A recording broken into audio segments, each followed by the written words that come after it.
¿Pueden explicar cómo funcionan las máquinas de coser? Piénsenlo, todos las hemos visto. Es una aguja que se mueve arriba y abajo muy rápido, dejando un camino de puntadas detrás. Pero si lo miran bien, ¿cómo lo hace?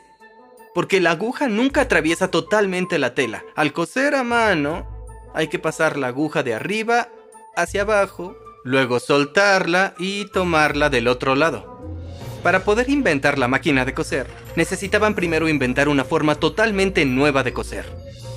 Es una de esas cosas en las que casi no pensamos, pero es muy importante. Prácticamente todas las prendas de vestir que nos ponemos están hechas con máquinas de coser. Así que en este video voy a explicar cómo funcionan estas máquinas. Y les juro que cuando lo descubran, les va a parecer muy satisfactorio. Y se van a dar cuenta de que lo que hacen es realizar un pequeño milagro técnico cada segundo. El pedal está justo frente a tu pie derecho. Písalo suavemente, no necesita demasiada presión. Así que si lo haces con cuidado, vas a poder comenzar. Muy bien.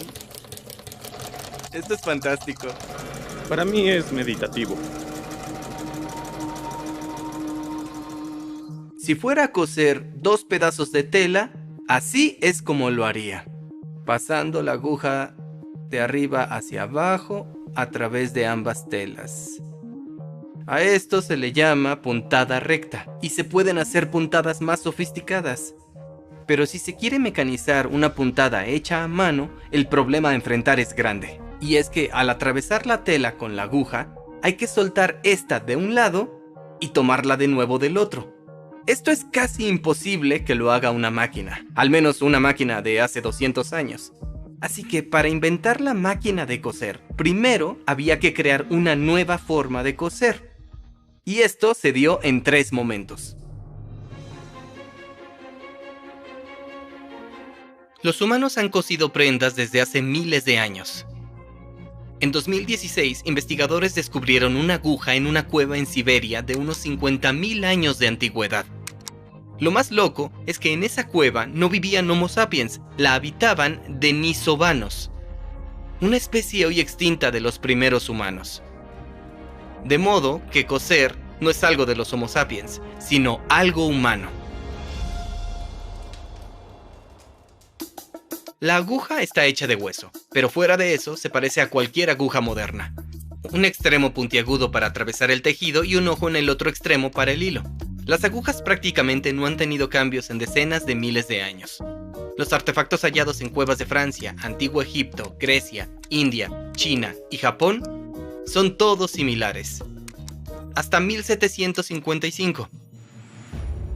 Charles Frederick Wiesenthal era un inventor alemán que vivía en Inglaterra. No sabemos cuál fue exactamente su motivación. Algunos creen que intentaba inventar una máquina de coser, pero quizás solo estaba harto de voltear la aguja 2 veces en cada puntada. Lo que él creó fue una aguja con punta en ambos extremos, de manera que se podía meter y sacar la aguja a través del tejido sin darle vuelta. Patentó su invento, una aguja para telas ornamentales que pudo haber acelerado un poco la costura.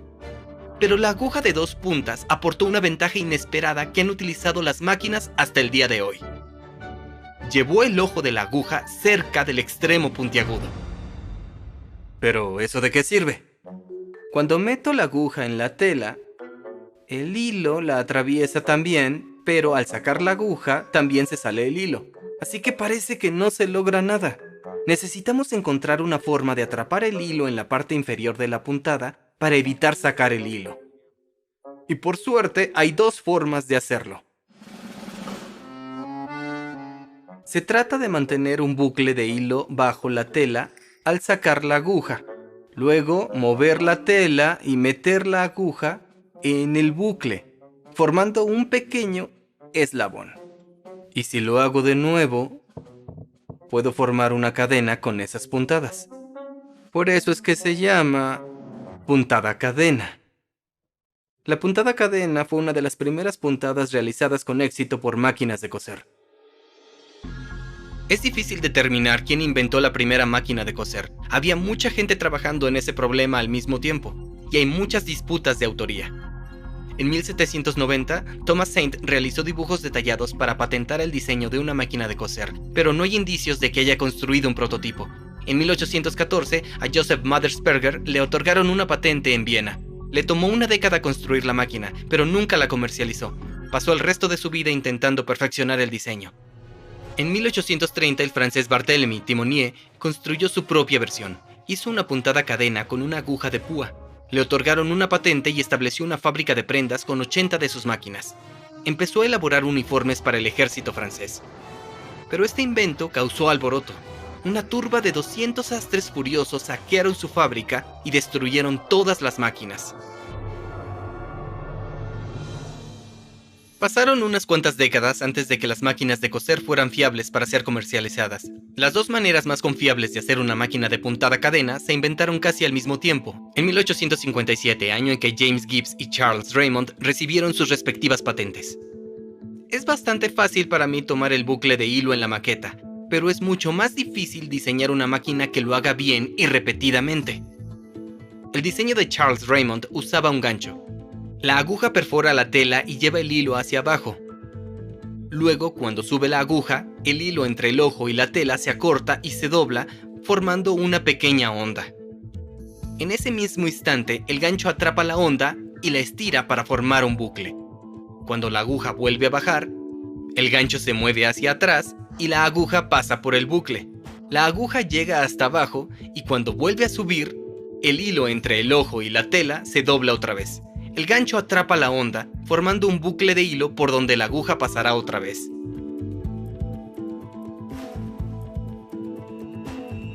El diseño de Gibbs era similar, pero el gancho era giratorio.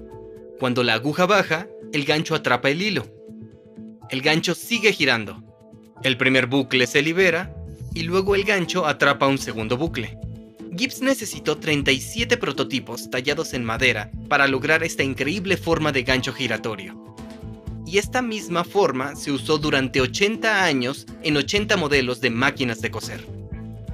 El gancho se sujetaba con piezas de metal lo bastante apretadas para no caerse, pero con espacio suficiente para que el hilo pasara alrededor. Aquí mostramos un modelo simplificado. Pero esta sencilla forma de hacer la puntada cadena tiene una falla. Si el hilo se afloja, se puede fácilmente jalar toda la puntada. Llama la atención lo fácil y rápido que el hilo se jala, pues casi no ejerce fricción con la tela. La única fricción que mantiene cada punto en su lugar es el bucle del punto anterior. Si se va uno, se van todos en cadena. La gente ha desarrollado puntadas cadena más complejas que usan más hilo y son más robustas. Pueden encontrar estas puntadas en el dobladillo de sus pantalones. También se pueden bordar bellos patrones con la puntada cadena. Originalmente se utilizaba para todo lo que tuviera puntadas decorativas, pero luego pasó a utilizarse para todo tipo de caligrafía y flores. Es como hacer malabares, pensar que si voy en esta dirección, ¿a dónde me va a llevar después? Se trata de pensar por adelantado. Yo creo que si te vuelves más hábil con la máquina, tu trabajo comienza a verse mucho más refinado.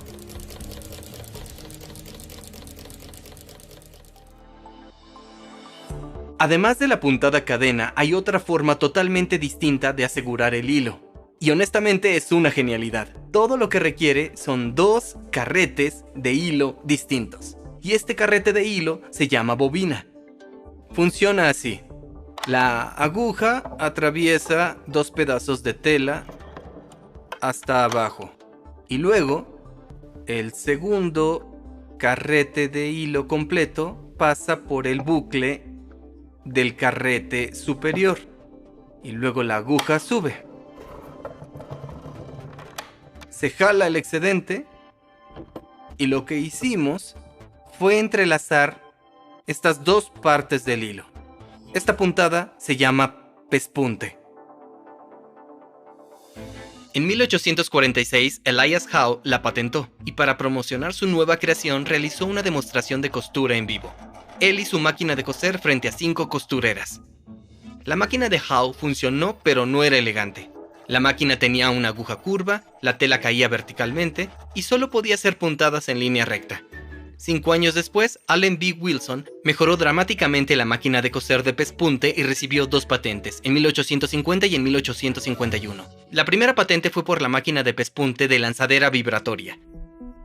Aunque se le llama lanzadera vibratoria, realmente oscila adelante y atrás.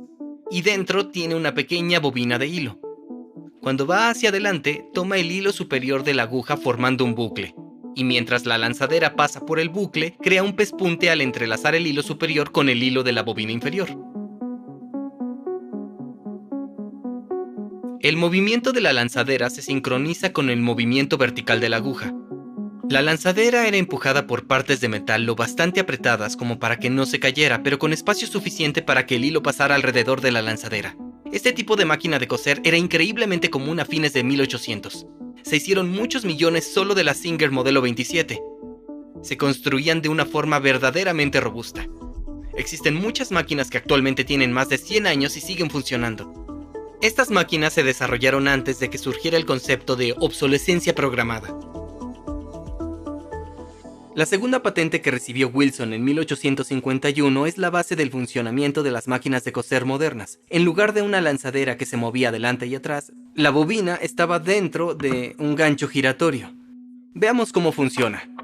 La aguja baja jalando el hilo superior y llega muy abajo y luego sube un poco creando esta onda aquí. Y cuando el gancho giratorio da vuelta, atrapa ese hilo tirando aún más hilo para que pueda rodear completamente toda la bobina. Luego, la aguja sube, jalamos el excedente y formamos otro pespunte, así. Aquí puede parecer que se está usando más del hilo superior, porque cuando este hilo entra, necesita darle toda una vuelta a la bobina. Pero este hilo regresa nuevamente. De hecho, filmamos en cámara lenta una máquina de coser que usa un hilo degradado para que puedan ver cuánto hilo sale de arriba. Parece mucho, pero básicamente, el carrete superior usa la misma cantidad de hilo que el carrete inferior. La tensión de ambos hilos debe ser idéntica, por lo que se usa la misma cantidad de hilo en cada puntada. Si la tensión es baja, la puntada no va a quedar perfectamente en medio de las dos telas, lo que lleva a una puntada mucho más débil. Esto es así en las máquinas de pespunte de lanzadera vibratoria y de gancho giratorio. Pero el resultado es mucha fricción. Imaginen que este hilo de aquí se sube y se baja muchísimas veces en cada puntada. Así que desarrollaron una muesca en la aguja justo aquí para reducir la fricción entre el hilo y la tela, ya que tiene que seguir bajando para rodear la bobina y luego volver a subir cuando se tensa de nuevo. De este modo el hilo y la tela se deshilachan menos y el resultado es una puntada más limpia. Prácticamente todas las agujas de las máquinas actuales tienen una muesca de un lado. Pero aún falta una parte importante. Después de hacer una puntada, ¿cómo se mueve la tela? En las primeras máquinas de coser, la tela se tenía que mover a mano después de cada puntada. Pero obviamente eso era lento, ineficiente y las puntadas no tenían el mismo espacio entre ellas. Se intentaron algunos diseños, pero el más exitoso también lo inventó Allen B. Wilson. Su idea fue una pequeña parte metálica, el pie, que presionaría la tela. Cuando la aguja no está en la tela, una pieza de metal con muescas la empuja desde abajo. Agarra la tela y la mueve una fracción de centímetro hasta donde irá la siguiente puntada. Este diseño se usa actualmente en casi todas las máquinas de coser. Se llaman dientes de arrastre. Hay algunas versiones modificadas de esta idea, como máquinas con alimentador universal para bordado con puntada cadena. Este estilo de máquinas tiene una manivela debajo que hace girar la nariz completa de la máquina. Ok. Y este prensatelas que permite mover la tela en 360 grados. Ahora tenemos esta conectada a un solo motor. Pero antes, estos cables llegaban al techo y eran alimentados por un gran generador, uno de los antiguos de vapor o de carbón. Estoy seguro de que las fábricas eran ruidosas. Aquí había una barra, la quitamos porque ya no se necesita. Lo que hacías era tirar hacia abajo y eso activaría inmediatamente la máquina, porque esto giraba continuamente, porque estaba conectada a un motor. Actualmente, cuando pones en marcha una máquina, puedes aumentar la velocidad o empezar con calma. Antes empezaban a 10,000 revoluciones por minuto. Tenías que estar listo. Sí, esas mujeres eran heroínas, o sea, de una habilidad increíble.